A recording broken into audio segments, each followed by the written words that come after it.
de la WWF. Recibámosla con un fuerte aplauso a Mariela.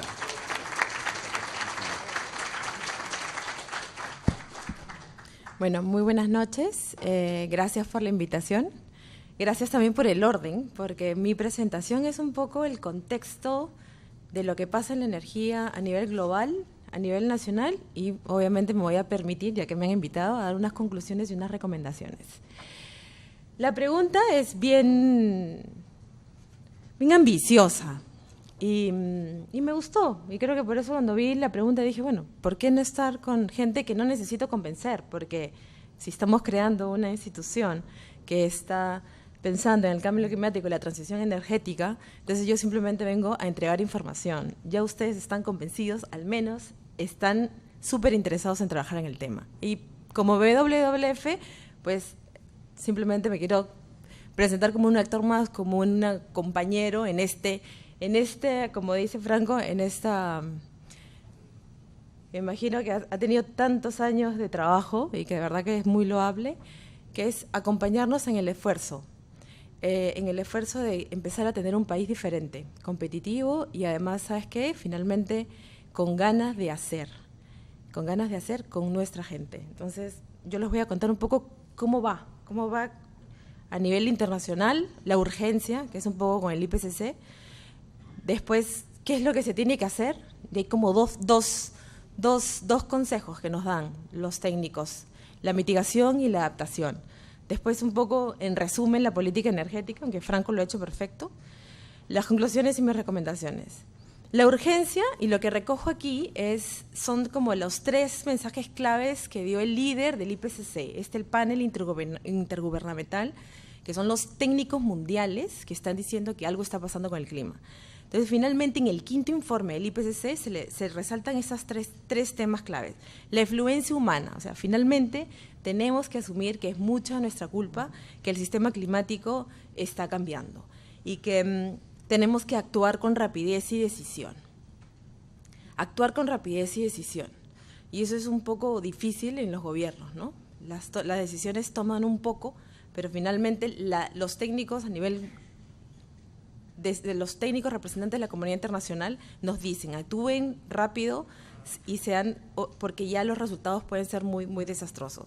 Y el número 3 es que parece que tuviéramos los medios para poder limitar el cambio climático. O sea, creo que tenemos las capacidades a nivel global de poder al menos limitar los efectos. ¿Por qué se aumenta? Porque el cambio climático, yo imagino que muchos de ustedes ya saben, pero yo lo que quiero es los gases de efecto invernadero, que es como la causa principal. Las emisiones de gases de efecto invernadero son hechas por nosotros. Hay un porcentaje entre el 70 y el 2010, el 80%, el 16% de metano, otros gases, el 11% es el CO2 de cambio de uso del suelo. El cambio de uso del suelo también produce gases de efecto invernadero. Y el grueso, obviamente, que es la quema de combustibles fósiles. Desde el 70 al 2010, ¿qué es lo que vemos? Pues luego de 40 años se han duplicado las emisiones de gases de efecto invernadero. Entonces, esta es la angustia del panel y esta es la angustia de la comunidad internacional. El impacto del cambio climático, y esta diapositiva la tengo porque me parece súper importante para nuestro país, que tiene la matriz energética basada en hidroeléctricas. El panel también nos dice que el impacto del cambio climático en el recurso hídrico es alto. Va a haber una mayor frecuencia de sequías, va a haber una reducción de aguas superficiales, una reducción de aguas subterráneas y una menor calidad de agua potable. Obviamente la disponibilidad del recurso hídrico se va a incrementar en las diferentes latitudes, ¿no? El contexto internacional. Próximos a recibir la COP, a recibir a los representantes de la comunidad internacional que están negociando la agenda climática. ¿Qué es lo que negocian finalmente? Ellos lo que están viendo ahorita es, con la preocupación que tiene el panel, con la preocupación del incremento de los gases de efecto invernadero, quieren establecer una meta global para mantener el calentamiento. Por eso son las negociaciones, debajo de los 2 grados. Nos estamos poniendo de acuerdo, no es nada fácil, tenemos 20 COPs en la Versa, 20 reuniones, una vez al año, hace 20 años nos estamos reuniendo, ¿para qué? Para poder ponernos de acuerdo de que cualquier acción tiene que mantenerse estos 2 grados. El esquema legal, estamos pensando en un acuerdo No como Kioto, porque Kioto solamente era para algunos países desarrollados. Este acuerdo legal y vinculante involucra a todos.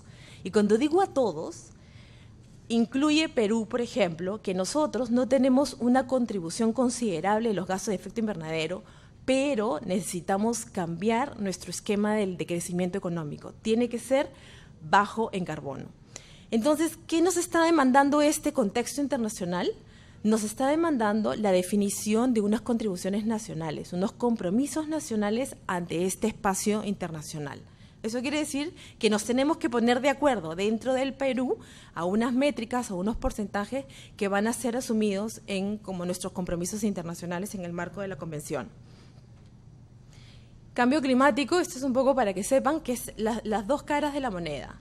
Los gases de efecto invernadero producen el cambio climático, la mitigación aparece como una reducción a estas emisiones. La otra cara es, el cambio climático, obviamente la flecha regresa, es los impactos del cambio climático, y esto es un poco lo que habló Enrique, es la adaptación es a los impactos. Entonces, lo que quiero que les quede es, si hablan de mitigación y adaptación, la mitigación es a la reducción de las emisiones y la adaptación es a los impactos del cambio climático. Entonces, hay dos tipos de políticas. El Perú usualmente ha tendido, en el marco de la Convención, a aprobar políticas de adaptación. Pero últimamente, como en el proceso internacional ha cambiado de que ya todos los países tienen que hacer contribuciones nacionales, últimamente hay un trabajo súper interesante que está pasando en el Perú. En el Perú se están haciendo unas modelaciones pensando en reducir sus gases de efecto invernadero. A pesar de que no contribuimos considerablemente, es responsabilidad de nosotros también de empezar a tener medidas de mitigación. Las dos políticas, mitigación y adaptación, se complementan. Son las dos caras de la misma moneda. Uno tiene que adaptarse, pero también tiene que mitigar. ¿Qué significa mitigación? Conjunto de intervenciones humanas que buscan reducir los gases de efecto invernadero. ¿Qué significa eso? ¿Por qué es necesario mitigar? Bueno, eso es un poco lo que dijo Franco. Es porque hemos llegado al momento de que ya tenemos la mitad de carbono hecho. Lo único que nos falta es que al 50 hagamos la otra cantidad de carbono y ya finalmente pues ya esta destrucción se va, ya es como, se hace como real finalmente los cambios climáticos y de verdad, ¿qué va a pasar al 2050 si las políticas gubernamentales no cambian a nivel global? Realmente van a ser muy desastrosas. Pero lo que ya consumimos ya es como pasivo de nosotros. Unas medidas de mitigación, cuando le dicen Mariela, ¿qué es medidas de mitigación? Le pongo ejemplos. Cuando los países dicen, voy a tomar medidas de mitigación recuperan pastos con pastos mejorados, fuentes de energía renovables para generar electricidad, sistemas de motores eléctricos eficientes, manejo forestal sostenible y un sistema de transporte eficiente. Por eso es que viene Franco a decir, miren, yo estoy haciendo una cantidad de proyectos con fuentes de energías renovables, ¿para qué? Para generación de electricidad a personas que están dentro de la red o fuera de la red en zonas rurales, por ejemplo, para aportar finalmente a la seguridad energética en el país. Bueno, y eso obviamente, ¿qué es lo que hace BBF también en este circo? Finalmente, ¿por qué estamos aquí? Porque BBF tiene una meta. BBF es una ONG, y me imagino el osito panda, para muchos quizás más lo conocen por el osito panda, en blanco y negro, que las iniciales. Las iniciales son sus siglas en inglés. BBF siempre ha sido, y seguro muchos la recuerdan, como una ONG de conservación, una ONG salvadora de parques, de áreas naturales protegidas, y obviamente también trabajo mucho en bosque. Pero hace una década, BBF se ha dado cuenta que el cambio de uso de suelo es importante, pero también las emisiones de gases de efecto invernadero son importantes en la agenda mundial y nacional. Entonces estamos trabajando, tenemos un súper proyecto que se llama el tema de la huella, cómo reducimos nuestra huella, y BBF también trabaja reduciendo huella. Tenemos una meta, y por esa meta, créanme que nos ha permitido acercarnos al sector privado, porque una ONG es difícil que se acerque al sector privado y que el sector privado la reciba sus aportes y un trabajo conjunto. Nuestra meta desde el 2011, como institución, es 100% renovables, incluidas las hidroeléctricas y la biomasa. Nosotros sí estamos de acuerdo, y hay estudios que lo demuestran, que sí podemos llegar a un 100% de energías renovables al 2050. Eso es uno. Y lo otro trabajo que es súper fuerte para nosotros y que también nos ha permitido como empezar a hablar y a tener otros interlocutores es empezar a desmitificar los mitos de las renovables. En su momento las renovables fueron como muy caras, ahora ya no lo son. Y por eso yo creo que si Franco finalmente él trabaja en una empresa y ahora hay una cantidad de empresas extranjeras que están queriendo invertir en el Perú en energía eólica, solar. Yo digo, si realmente el negocio no genera un lucro, no habría ninguna empresa. Pero parece que lo hay. Entonces hay que ver de qué manera podemos coordinar con ellos y trabajar conjuntamente. Entonces nosotros tenemos estudios que finalmente dicen, ¿sustentabilidad con el recurso hay? Sí lo hay. ¿Hay factibilidad económica? Sí, señor. El precio de eólica y solar se ha ido por el piso. Ya no, hay equipos de cuarta generación de muy buena calidad a un precio súper bajo. Europa ahora tiene productos que no se pueden imaginar a un precio súper interesante, que los hacen hasta competitivos con los fósiles que tienen subsidios. Entonces, el tema es, hay que empezar a ver las cosas de otra forma. Confiabilidad tecnológica, no lo duden. Es más, en Guaira ya están pensando hacer aerogeneradores, ya no solamente en Europa. O sea, debe ser relativamente barato y no tan difícil hacer un aerogenerador. O sea que la tecnología realmente está asegurada. Estoy de acuerdo, doctora García, que aquí en el mundo, el almacenaje de la energía es una debilidad. Todavía no sabemos dónde o cómo almacenar la energía que proviene de estas fuentes. Pero estoy segura que ya debe haber gente que debe saber cómo, cuándo y dónde. Frente a todo esto, quiero responder a la pregunta de la cual hicieron que venga aquí. ¿Cómo está el Perú en materia energética? Bueno, igual, la foto. ¿Qué es lo que está pasando el día de hoy en el Perú? La demanda de energía aumentó. Es evidente, como lo han mencionado, hemos tenido un crecimiento económico impresionante, un PBI del 86%, la electricidad 92% de acceso y una producción de hidrocarburos bastante alta también, 260. ¿Somos un país gasero? Sí, señores. Yo creo que no es nuevo porque hace 10 años que el proyecto Camisea lo conocemos, o si no, al menos lo hemos escuchado. Y eso quiere decir que el Perú es gasero y hay que reconocerlo como tal también. Dentro de todo, yo, a pesar de que trabajo en una ONG de conservación, sí considero que el gas es un fósil menos, que contamina muchísimo menos. Y yo me imagino que eso fue una de las razones por las cuales decidieron por el gas cuando lo tenían como recurso. Me quiero poner un ratito en los zapatos de los políticos que tomaron la decisión en ese momento.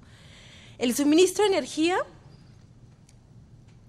hasta la fecha ha sido asegurado gas natural y centrales hidroeléctricas.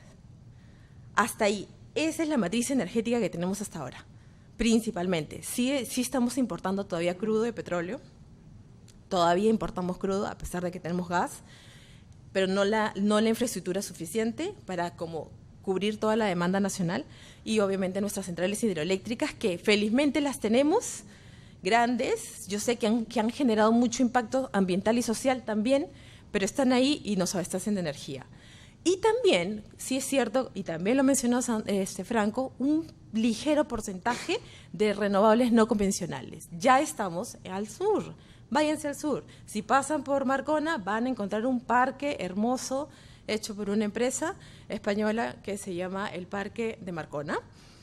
Hay energía solar, eólica y hay geotérmica también en el Perú. Muy poco porcentaje, sí, lo puso mi anterior compañero. Este cuadro que dice tipo de fuentes de renovables, el potencial que existe en el Perú y la capacidad instalada. O sea, realmente el potencial que tiene el Perú y la capacidad instalada, o sea, realmente es mínimo lo que estamos utilizando de capacidad instalada hasta el día de hoy. Marcos normativos que promuevan las renovables. Existe. 2008 apareció el decreto legislativo 1002. Para muchas empresas renovables eso fue la razón para destapar un buen champán. Antes no teníamos un marco normativo, ahora la tenemos. Una promoción a la inversión y señala, al menos pone una métrica al 2013, o sea, al año pasado, tener un 5% de la matriz eléctrica de renovables. A la fecha hemos tenido 2 subastas. estos procesos de subastas y que han adjudicado unos 639 megawatts a la red y que representan ¿cuánto en dólares? 1.481.000 dólares. ¿Y eso qué significa en porcentaje? De este 5% que establece la ley al 2013, un 2.3. Franco fue bastante oneroso ponerle 3. Hoy día estoy en el ministerio para tratar de ponerle realmente el dato. Dije, si voy a ir a un evento, voy a poner realmente el dato. En el ministerio se maneja la fecha del dato del 2.3. Estrategia de mitigación. Enrique la habló. Hay una propuesta de hace mucho tiempo de una estrategia nacional de cambio climático y mal que bien, que se está actualizando. No sé si lleguemos a la COP con una estrategia actualizada, parece que no. Sería interesante tener los marcos normativos actualizados. Pero esta estrategia, de cierta manera, empezó a poner como que los peldaños iniciales para ver que nosotros teníamos un escenario mundial de mitigación, sí, empezar a pensar medidas de mitigación y no solamente de adaptación, empezar a hacer sinergias entre lo que es la reducción de los gases de efecto invernadero, un crecimiento económico bajo en carbono, con co-beneficios sociales, porque finalmente la eólica y la solar pueden generar ese tipo de cosas, y beneficios locales, hay gestión conjunta.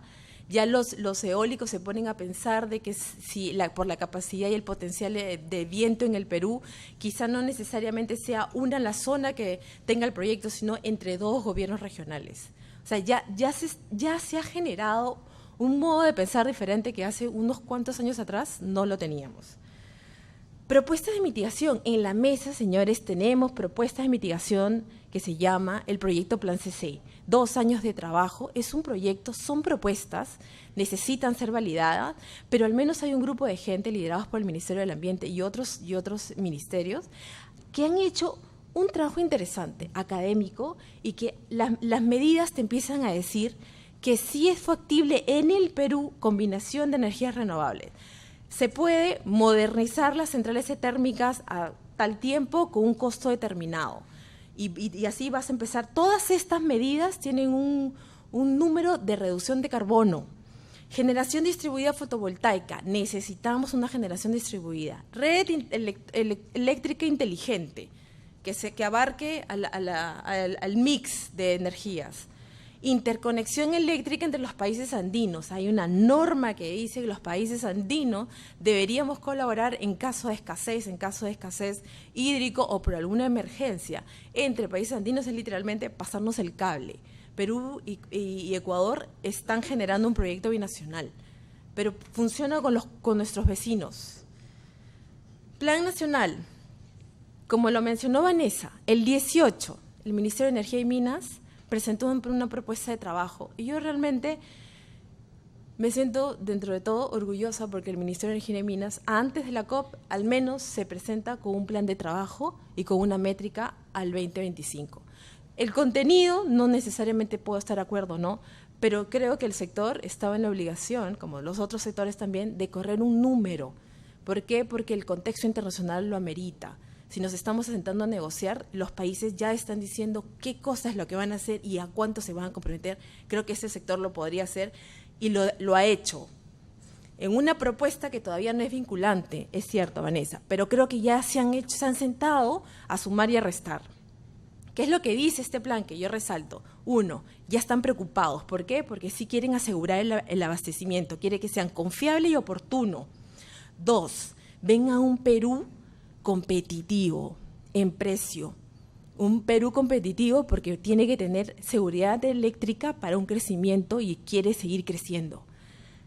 Y esto, finalmente, asegura un desarrollo sostenible con 2 cosas que yo resalto.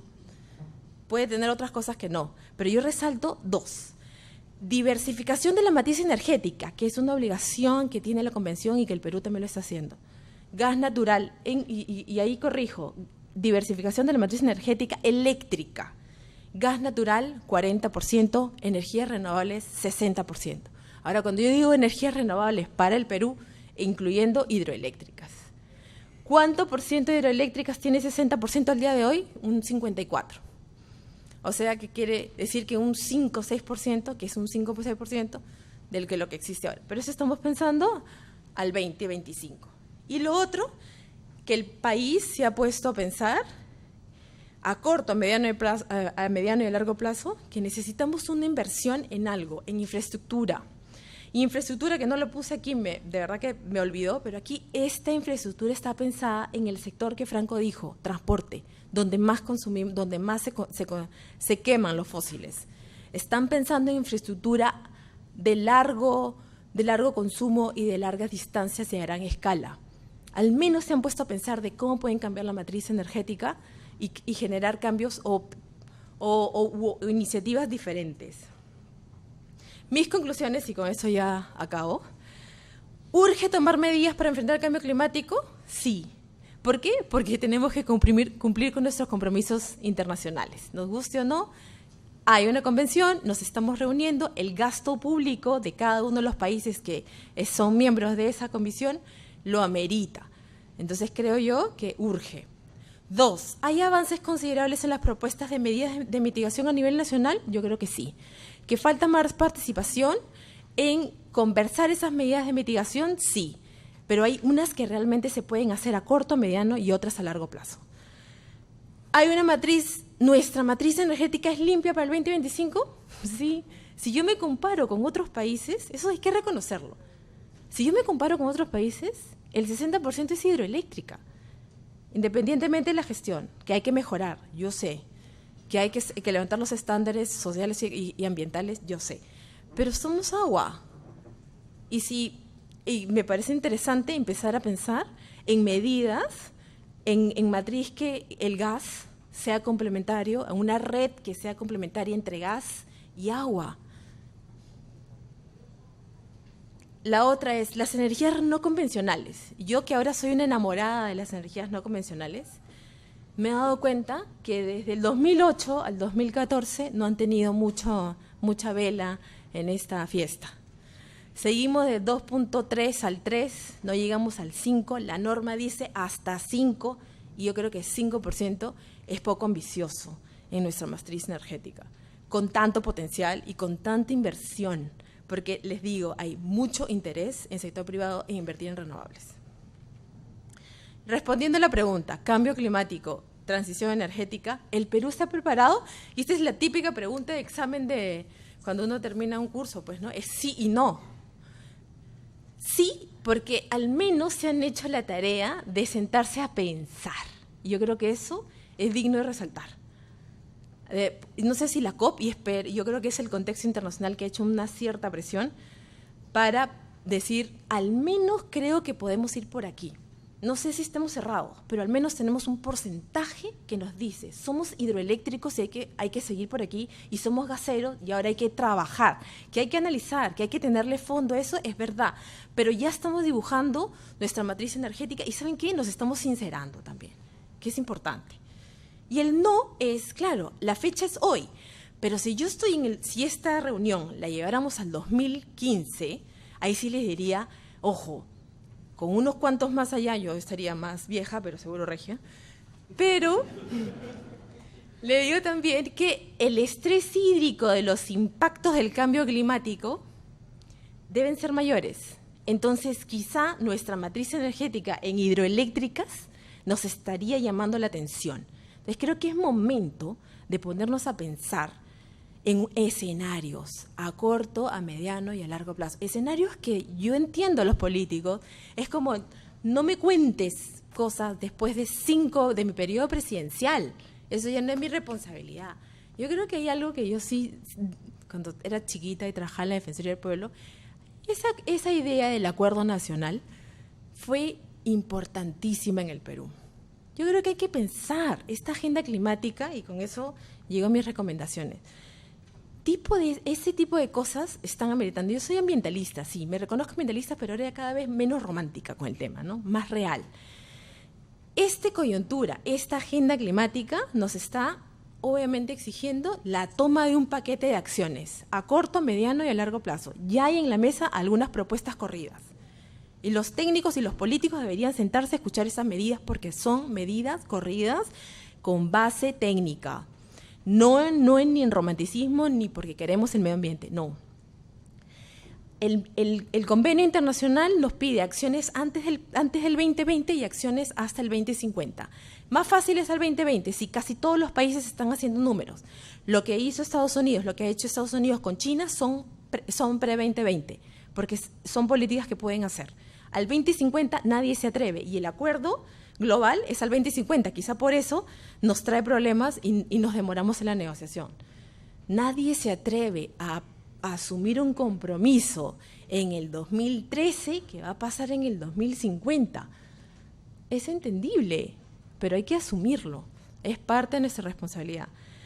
El Perú competitivo me gusta que sigamos pensando de que tenemos que ser competitivos y liderar un poco el trabajo. Si tenemos un precio de gas, si tenemos un precio de electricidad súper barata respecto a los otros países, entonces invertamos eso en tecnología.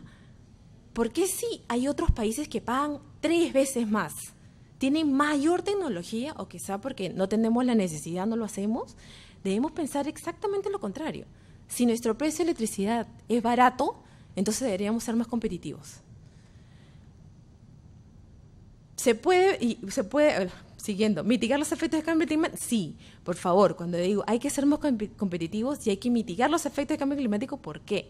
Porque agua no vamos a tener siempre, al menos en la misma cantidad y constancia y frecuencia no la vamos a tener. Eso lo dicen todos los técnicos del IPCC y dicen el impacto del cambio climático a las fuentes de agua es súper directo. Si nuestra matriz energética se basa en el agua, me pondría a pensar y diríamos, creo que deberíamos, con el objetivo de asegurar nuestra demanda y nuestro suministro energético, de pensar en las renovables. Y el otro es esta agenda climática, que es como hace muy poco que estoy en WWF, pero el marco de las políticas me ha hecho ver algo súper interesante. Vanessa habla de una ley de cambio climático. A nivel regional, en Latinoamérica, México tiene una ley súper ambiciosa, maravillosa. Ya quisiera yo tener esa ley de cambio climático en el Perú. Pero me encuentro con un Chile que no tiene una ley de cambio climático, pero tiene una política sectorial interesantísima. Política fiscal pensada en pago de impuestos al carbón. Estamos viendo de que el sector energía, Chile tanta necesidad energética tiene y países vecinos que no se la quieren vender. Chile se está poniendo 60% de la matriz energética primaria en renovables. Entonces, ¿saben qué palabra aparece en mi mente? Bueno, creo que eso me sale por la abogada. El tema de soberanía nacional. Yo creo que hay que empezar a depender cada vez menos de los fósiles. Entonces, si tenemos potencial, yo creo que deberíamos ir pensando a mediano plazo en que hay otras energías que deberíamos usar. Y eso implica una institucionalidad diferente. Señores, y Vanessa no me va a corregir. La discusión que ha generado la definición, la creación de una ley de cambio climático en el Perú ha sido de muertos y heridos. Hay como 7, 8 propuestas en el Congreso.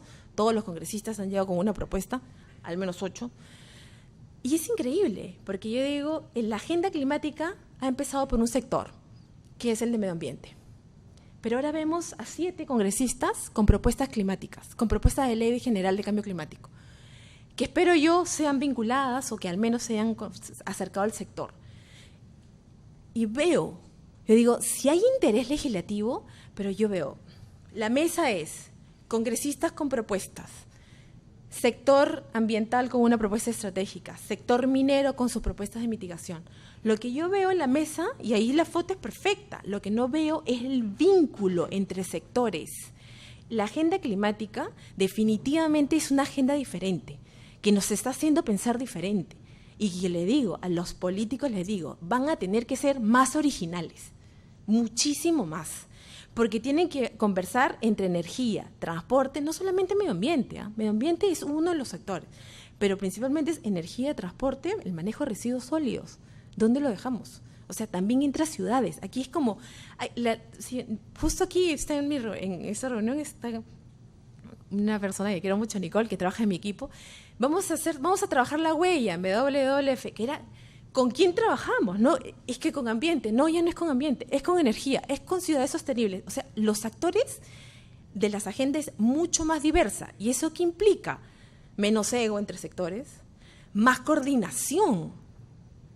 Y con lo difícil que es coordinar intersectores.